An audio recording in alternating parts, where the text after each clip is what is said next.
ndabaramukije nka muramu wanyu njyewe ndi umunyarwandakazi sindi umukongomanikazi w'umututsikazi njyewe ndi umunyarwandakazi w'umututsikazi ariko kandi wabashatsemo na n'ubu nkaba nkiri kumwe nawe. iyi ntambara rero turwana ni iy'abana bacu n'iy'abuzukuru.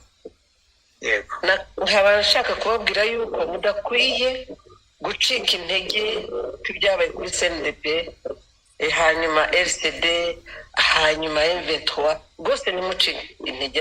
njyewe ndabankuraje ku kintu kimwe historique. ndavuga akantu gato, muribuka yuko higeze gutangira intambara y'Inyezi muri 1964 ngira ngo na 4 na 5 murabyi ntimwari muriho ngire ngo benshi, ariko jewe basaza banjye barayirwanye iyo ntambara yitwaga w'Inyezi. bava Burundi bajya muri Congo bari traininga bakwitana n'abamureriste, hazamo Che Guevara, ni byinshi. hanyuma batera u Rwanda. icyo gizo Nyezi zarateye zisubizwa inyuma n'Ababiligi n'Abanyekongo. Donc c'était la brigade du Congo à l'époque n'Ababiligi. ubwo ndavuga ku gihe cya Kayibanda.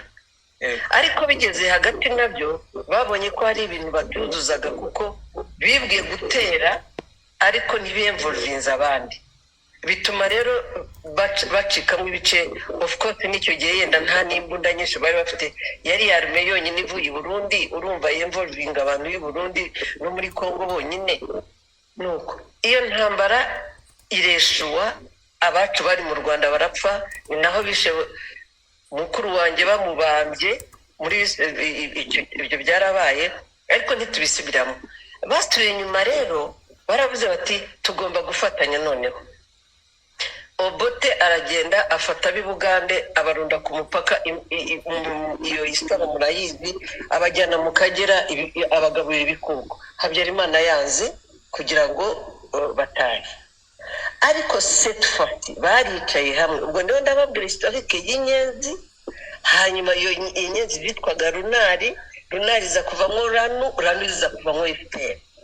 ni ukubabwira iki? ni ukubabwira ko nk'uko professeur yavugaga, za rebellion zose ntizirehisa ako kanya. hari utuntu bagenda bongeramo bagakuramo bakareba za yeweho n'ibiki byose.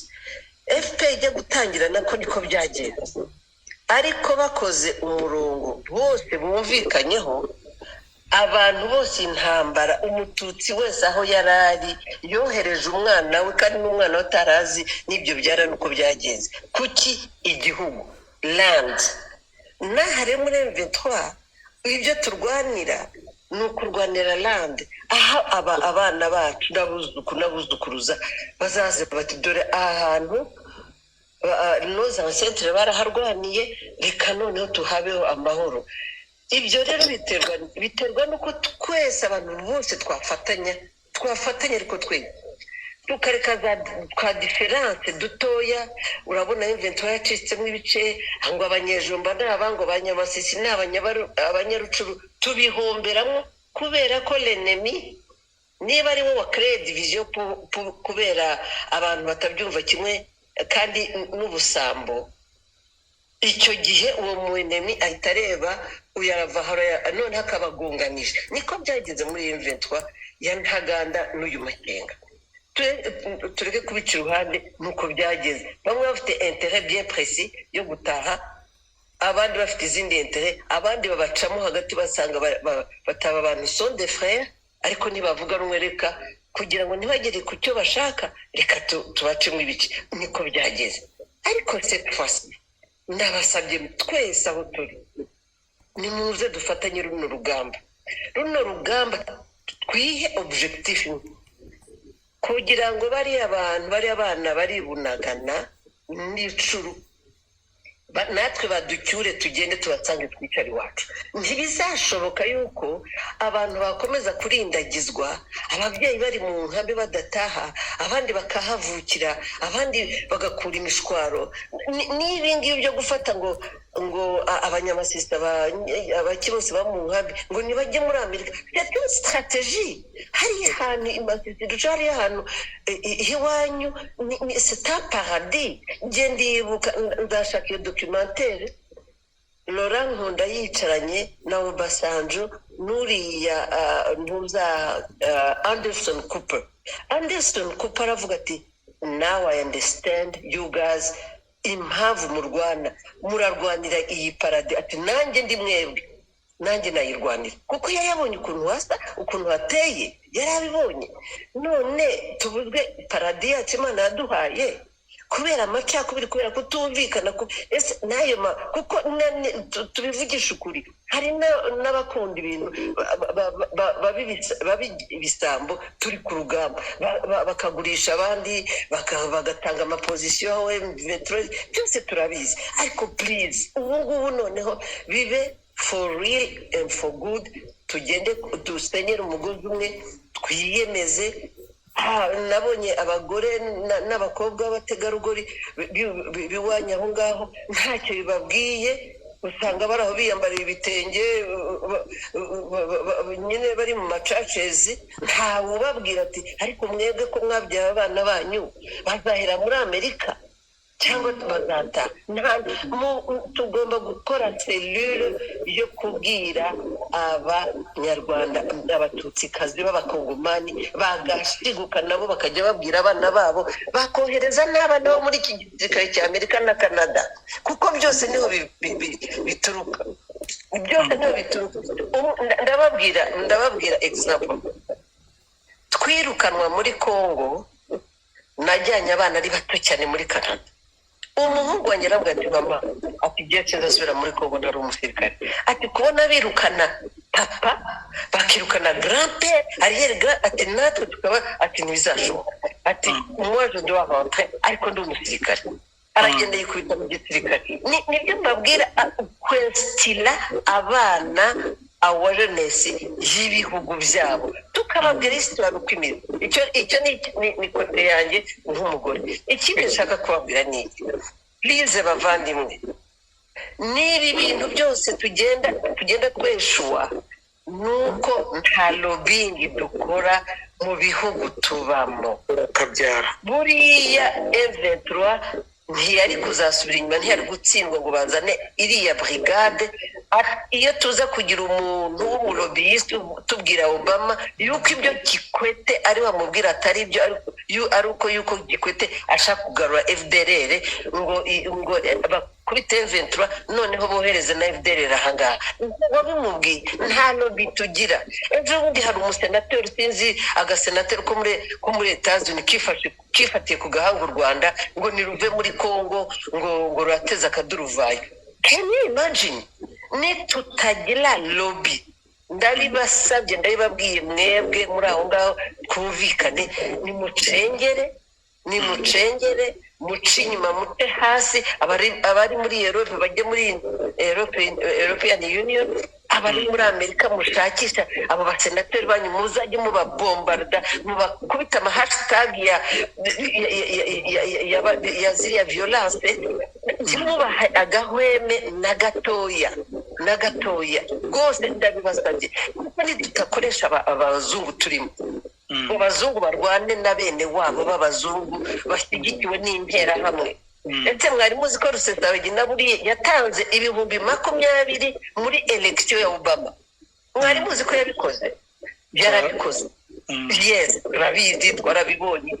Mwari muzi yuko RNC yatumye David Himbara ngo agende adusanzaze muri ntuza hariya muri mbega babyita ngo iki by'iwanyu muri Etats-Unis, muri Senate, ahantu nk'aho. Ikintu cyose ni lobbying. Ndabasabye, amafaranga ntituyabuze, tuzakotize na $10 twese, ariko iyi ntambara tuyirwane turi bamwe, tuvuga rumwe. Ndashaka kubwira bene bacu b'Abanyamulenge, ibi bintu mukora za YouTube bakomeza kuvuga ngo twe turi Abanyamulenge, ngo abandi ni Abatutsi, bagateza na confusion mu banyekongo basanzwe bavuga yuko ufite les Tutsi congolais sont des réfugiés baje muri 59. No way. barahahoze hari iwabo. Abatutsi baje muri 59 bariyizi, abo mu butu yambuye nationalite ntimwarimu bayambuye abimukira abarishije. Ibyo tuzajye tuvuga neza uko ibintu byagenze. Ndabibasabye bene wacu b'abanyamurenge, nimuze dusenyere umugozi umwe, après namwe murapfa. Barabica bita abatutsi, nimwemere dushyire hamwe turwanire ibihugu byacu. Noneho nidutaha abitombwe abijomba bagenda baturane neza amahoro. Ariko nidutangira kwidegera n'ibyo tubona muri YouTube, abandi banyamurenge bakajya muri RNC bakirwa batuka Kagame, abandi bakirwa muri za space batuka ngo twebwe ngo turabasabye ngo ntimuturebe dutya ngo nuko dusa n'abarengwa, ariko ofete ngo ntituriba. None se iyo bakwica bapreleva ADN, ngo bamenye niba mvuye mu Rwanda ndi umututsikazi w'i Butare, n'undi munyekongo w'umututsi w'ijomba, n'undi wa hehe nawe umunyamurenge. Ntiwumve ko turwane mu giswa, turarwana buswa.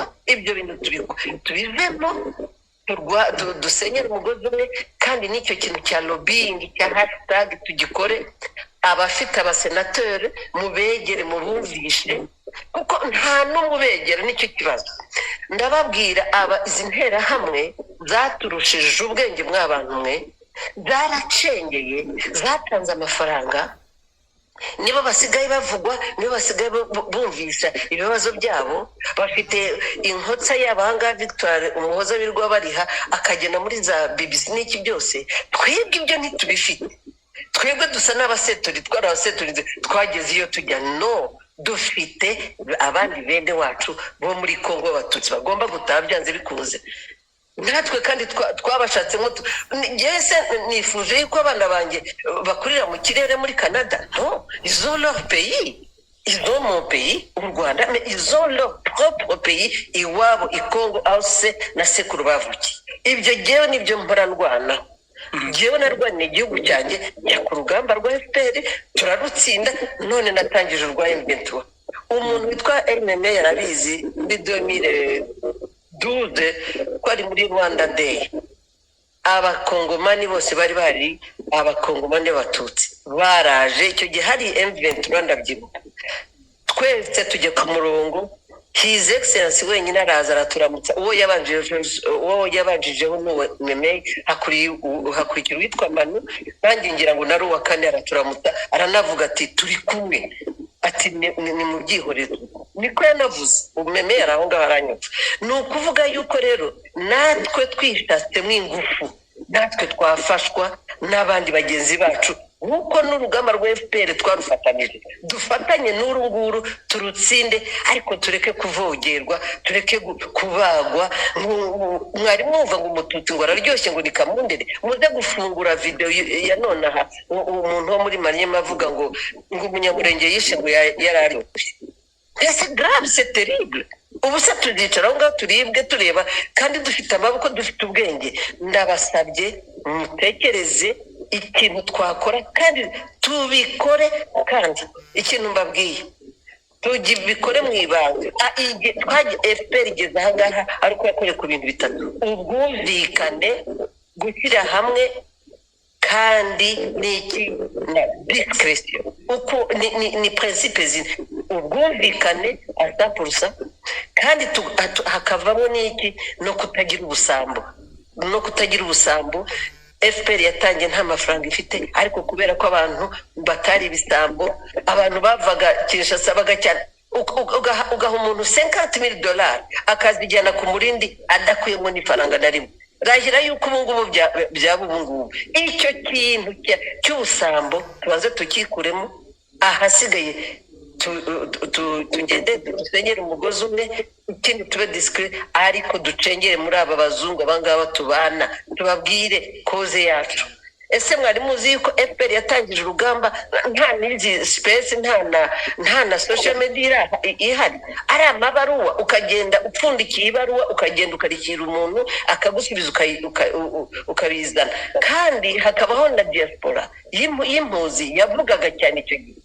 None iyo diaspora yagiye ko ko dufite space tukagira YouTube tukagira za BBC tukagira social media zo bariya batwanga babidutangamo gute tuba turi hehe ndabasabye ntiturangare hagira uduha ligne de conduite gukurikiza dutangira urugamba seriousement nta byo gukina nta mwanya tugifite gufusha abacu miliyoni na magana ane bya jenoside yakorewe abatutsi twarayibonye turasigara kandi niba twarasigaye ntitwasigariye ubusa ahasigaye nta mwene wacu w'umututsi wo muri Kongo ugomba kwicwa urubozo cyangwa ugomba kwicwa kariya kageni n'ibiriya by'inayiro bire n'ibitagira bagatangira bagashyiramo imihato abana bacu natwe turahani turapfa tuzateka ibitumbura ariko tuzagemura ku rugamba rukomeze nibyo nagira agomba bwire murakoze. Ese ujya utekereza kuri ejo hazaza hawe n'umuryango wawe uko hazaba hameze? Bantu muri Amerika, waba ujya utekereza uko byagenda cyangwa uko watunga umuryango wawe uramutse uhuye n'ikibazo cy'uburwayi bukomeye bwatuma utabasha gukora igihe kirekire? Igisubizo ni life insurance with living benefits. Ibaza ubwishingizi bubumbiye hamwe bugufasha igihe cyose wagira ibyago ukarwara uburwayi bukomeye bukakugoboka, wagera mu zabukuru bukakugoboka, ndetse wanitaba Imana umuryango wawe ukitabwaho neza kandi igihe kirambye. Akarusho rero nuko iyo udahuye na kimwe muri ibi bibazo uba ushobora gufata ubwizigame bwawe. Icyiza kindi kirimo hano rero nuko kubufata hakiri kare ariko kugira inyungu nyinshi, kuko urinda ugeza mu zabukuru ugitanga amafaranga amwe wahereyeho utangira kubufata, bitandukanye n'ababufashe barakererewe. Waba uri mukuru waba ukiri muto, nawe ubu bwishingizi urabukeneye kandi urisanga. Erega ntawe umenya aho bwirageze, kandi bavuga ko ntawe ujya inama n'iminsi. Ngwino muri IB Financial Freedom Solutions maze tuguhe ubwishingizi bwizewe burambye kandi buzakugirira akamaro. Ku bindi bisobanuro duhamagara ukoresheje iyi nimero 8118084597 cyangwa utwandikire kuri email ibfinancialfreedom@gmail.com. Life insurance. Live better. Live insured. Iwacu Dignity Home Care.